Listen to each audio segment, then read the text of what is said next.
Մեծարգո պարոն վարչապետ, ազգային ժողովի մեծարգո պարոն փոխոսնակ, հարգելի գործընկերներ, սիրելի քաղաքացիներ, երեք սահմանադրական դատարանը վերջապես կայացրեց իր որոշումը ապօրինի ծագում ունեցող գույքի վերաբերյալ, որով ըստ էության սահմանեց,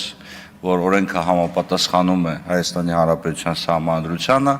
մեկնաբանելով երկու կարգավորում եւ ըստ սրանով ըստ էության մենք ավարտեցինք այն ոդիսականը, որը բավականին երկար մեր ընդդիմադիր գործընկերները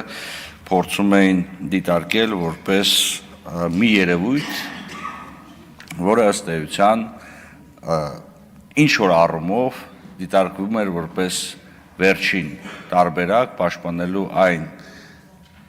ապօրինի ձեռքբերումները, որոնք տեղի են ունեցել Հայաստանի Հանրապետությունում անկախությունից հետո։ Ես ուզում եմ այդուհանդերձ անդրադառնալ կառավարության ծրագրին եւ կառավարության ծրագրի կատարողականը, որովհետեւ մենք պետք է արձանագրենք, որ առնվազն անցյալ տարվա ընթացքում եւ նախորդի տարիների ընթացքում մենք կատարել ենք բավականին լուրջ հավակնոտ բարեփոխումներ դատաիրավական ոլորտում։ Մենք ընդունել ենք նոր քրեական օրենսգիր, նոր քրեական դատավարության օրենսգիր, նոր քրեակատարողական օրենսգիր, կատարողական վարույթի մասին օրենք, ինստիտուցիոնալ առումով մենք ձևավորել ենք նոր կառույցներ, ձևավորվել է կոռուպցիայի կանխարգելման հանձնաժողովը, ձևավորվել է հակակոռուպցիոն կոմիտեն, ձևավորվել է դատախազության ապօրինի ծագում ունեցող գույքով զբաղվող համապատասխան ստորաբաժանում եւ այս բարեփոխումները շարունակաբար գնում են առաջ։ Ինչ եմ ես անդրադառնում այս խնդիրներին, այս զարգացումներին, որովհետև այդ բարեփոխումները սովորաբար միջինվիճակագրական ժողովրդավարական երկրում տևում են տասնյակ տարիներ։ Մենք դա կարողացել ենք անել մի քանի տարիների ընթացքում։ Եթե հաջողվի այս գումարման ընթացքում ընդունել նաև վարչական իրավախախտումների վերաբերյալ նոր օրենսգիրք, ապա մենք կարող ենք ասել, մենք ամբողջությամբ թարմացված այսպես կոչված երկրորդային օրենսդրության բլոկ ունենք։ Այսինքն խոսքը պատասխանատվություն նախատեսող օրենսդրության մասին է։ Բայց մենք չենք կարող չանդրադառնալ նաև այն ժողովրդավարական զարգացումները, որոնք տեղի ունեցել Հայաստանի Հանրապետությունում։ Մենք չպետք է մոռանանք, որ էական եւ լուրջ փոփոխություններ են կատարել կուսակցությունների մասին օրենքում, ընտրական օրենսգրքում եւ այդ փոփոխությունները ըստ էության ուղղված են առավել ժողովրդավարական եւ առավել թափանցիկ ընտրական համակարգ եւ կուսակցությունների առավել թափանցիկ համակարգ ձևավորելու մասին։ Ինչ եմ սրան անդրադառնում, որովհետև բավական երկար քննարկում այն հարցը, թե ինչու եւ ինչպես Հայաստանի Հանրապետությունում տապալվեց վետինգը, Հայաստանի Հանրապետությունում վետինգը ըստ էության այն ընկալմամբ, որի մասին մենք խոսում ենք, այսինքն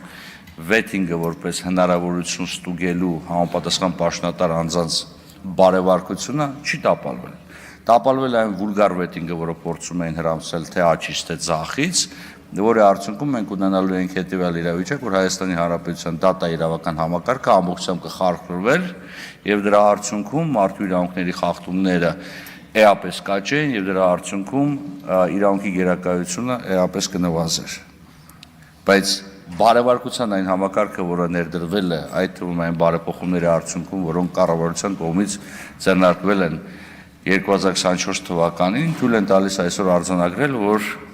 այսօր մենք ըստ էության պերմանենտ վետինգի գաղափարն ենք դրել մեր պաշտոնատար անձանց գործունեության ոլորտում, այսուհետև հայտարարագրման ինստիտուտի արկայության պարագայում դատա իրավական մարմիններում համապատասխան պարբերականությամբ բարեվարկության ստուգման մեխանիզմի ներդրելու պարագայում չի կարող լինել իրավիճակ, երբ որ ըստ էության անձը հայտնվի օրենքի լուսանցքում կամ հայտնվի մի իրավիճակում եւ վերջինս խախտում է օրենքը պարբերաբար եւ անբարևարկ վարքագիծը դրսեւորում եւ մնա անպատիժ։ Սա այն մոտեցումն է, որը ըստ էության հնարավորություն կտա մեզ, ոչ միայն այսօր, ամրագրենք, որ մենք ունենք բարևարկ դատաիրավական համակարգ, այլ հնարավորություն կտա նաեւ հետագայում խուսափել ցանկացած տեսակի անբարևարկ վերաբերմունքից դատաիրավական համակարգի շրջանակներում։ Չեմ կարող չանդրադառնալ հայտարարագրման ինստիտուտին, որի մասին երկար խոսել ենք, տեսեք հայտարարագրման ինստիտուտը կարևոր նշանակություն ունի։ Նախ եւ առաջ այո հայտարարագրման ինստիտուտ կոռուպցիայի կանխարգելման հանձնաժողովի առջև, որի տակ մենք բոլորս գտնվում ենք, որը էապես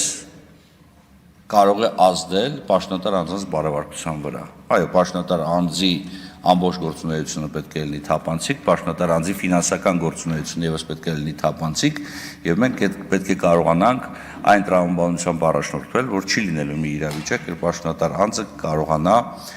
որևիցե մեկ լումա ապօրինաբար ձեռք բերել։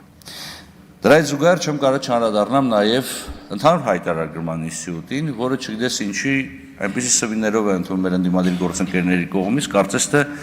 որևիցե երկրում նման համակարգ չկա, եւ մենք առաջինն ենք, որը փորձում ենք ներդնենք այս համակարգը, որը ամբողջությամբ պակասժողովրդավարական է եւ այլն։ Երեք իմ հարգելի գործընկերը ընդդիմությունից բարձրացեց հարց ասելով, որ տեսեք Ժորժ ջան, ձեզ սրանով ենթարկելու են պատասխանատվությանը, դուք քրեական պատասխանատվության են ենթարկելու։ Ժորժ, նախ նորմալ է, որ անձը խուսափում է հարկերը վճարելուց, պետք է ենթարկվի պատասխանատվության։ Այլ հարցը հետո դուք բարձրացնում եք պատասխանատվության չափի, աստիճանի, բնույթի հարցը։ Այստեղ կարող ենք համաձայնվել, բայց դեք վերցնել մի քրեական օրենսգրքից մի հոդված, որը երբևիցե չի կիրառվել ընդհանուր հայտարարման շրջանակներում, ասել, այ այս հոդվածով ձեզ էսա ենթարկելու են պատասխանատվության, այն պարագայում, երբ որ այդ հոդվածում հստակ գրված է, որ խոսքը վերաբերում է հանրային ծառայության մասին օրենքով նախատեսված հայտարարման պարտականությունների ունեցող սուբյեկտների մասին, ասել սրանով ձեզ էսա պատասխանատվության են ենթարկելու։ Սա իմ կարծիքով մանիպուլյատիվ դատողություն է։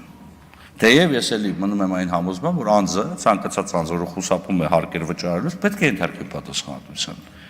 Եվ այստեղ մոտեցումը չեմ հասկանում մեր ընդդիմադիր գործընկերների։ Տեսեք, կարելի է ասել, գիտեք, մենք փորձում ենք առավել ժողովրդավարական կամ առավել մարդկային երեսով հայտարարման համակարգ ունենալ, դրա համար այս դրույթները պետք է կարգավորել, բայց ոչ թե մերժել ամբողջ հայտարարման համակարգը որպես այդպեսին։ Եվ ի վերջո հայտարարումից է կախված հարկերի հավաքում, հարկերի հավաքագրումից է կախված պետական ծառայողների աշխատավարձը, ճանապարհաշինությունը եւ այլն։ Բավականին երկար եւ բավականին իմ կարծիքով ոչ արդար եղանակով անդրադարձ է կատարվում հայոց ցեղասպանության հետ կապված հարցերին, մեր ընդդիմադիր գործընկերների կողմից կրկին։ Մի հարց տամ, էլի, ես չգիտեմ, ոնց դուք, ես 2002-2004 թվականին եղել եմ հայոց ցեղասպանության Հանգարան ինստիտուտի ասպիրանտ։ Էլ չեմ ասում, որ այն ժամանակ է, որ դուք ասում եք, որ այ մենք պայքարում ենք հայոց ցեղասպանության ճանաչման մասին։ Էլ չեմ ասում, որ այն ժամանակ ասպիրանտի աշխատավարձը կամ կրթաթոշակը կազմեր 13000 դրամ։ Միջին աշխատակցի աշխատավարձը 34000 դրամ էր։ Սենց ենք պայքարում հայոց ցեղասպանության ճանաչման եւ դատապարտման համար։ Կամ լավ, երբ որ խոսում եք հայոց ցեղասպանության դատապարտման մասին, որ ասես շատ պաթետիկ ելույթներ եք ունենում։ Ժորժ ջան, մի հատ վերադարձեք Ռաֆայել Լեմկինի հիշատակին եւ հիշեք, որ դուք դեմ եք քվեարկել ցեղասպանության դեմ պայքարին ուղղված ամենակարևոր ժամանակակից գործիքին։ Միջազգային քրեական դատարանի կանոնադրությանը դուք դեմ եք քվեարկել։ Այն փաստաթղթին, որի մասին Ռաֆայել Լեմկինը ասում էր, որ մեզ այսպես դատարան է պետք, այսպես փաստաթուղթ է պետք, որ վաղը միսօր նման հանցագործությունների համար ոչրագործներ ենթարկվում պատասխանատվության, որը ուղղակի կամ անուղղակիորեն ցեղասպանության մասին կոնվենցիայի հոդվածներում էր նախատեսված, եւ որը ստեղծվեց ցեղասպանության կոնվենցիայի ընդունումից հետո 40 տարի անց, դուք դրան դեմ եք քվեարկել, ժողովուրդ մի խոսացեք սրա մասին, շատ եմ խնդրում, որովհետեւ խոսել սրա մասին նշանակում է ըստ էության երկակի ստանդարտներ կիրառել։ Այս երկակի ստանդարտների կիրառումը լավ բանի չի բերել։ Եվ մենք պետք է շատ անկեղծ արերեսվենք մեր եւ իրականության, եւ պատմության հետ։ Այո, մեր համար անհրաժեշտ էր այդ գործիքը, այդ գործիքը ոչ այնքան ժամանակակից իրականությանն էր պետք, ոչ որքան անհրաժեշտ էր հենց նույն այդ ցեղասպանության զոհերի հիշատակը հարգելու տեսանկյունից։ Եվս մեկ անգամ պետք է ցավով կրկնեմ, որ դուք դեմ եք քվեարկել։ Չեմ կարող չանդրադառնալ նաև Գյումրիում տեղի ունեցած